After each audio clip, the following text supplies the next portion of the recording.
Trying new things on my career break. Bacon edition.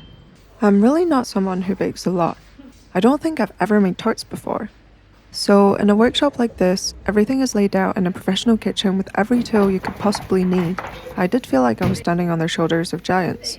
Because every baker before me had had their share of mishaps, and trialed and errored their way through them. Someone, at some point, pulled a tart out of the oven and found the base had ballooned up into a dome.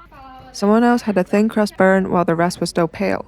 And now the learnings arrive at me in a straightforward recipe.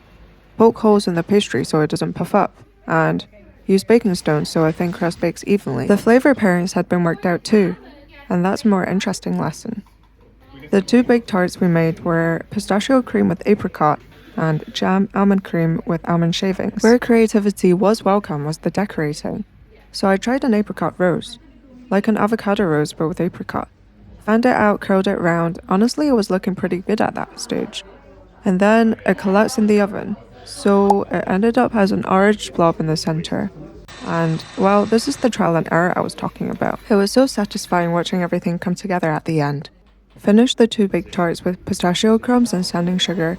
The other two tarts I made were custard with fresh berries, which I glazed to make it pop, and lemon curd with meringue. So here we go.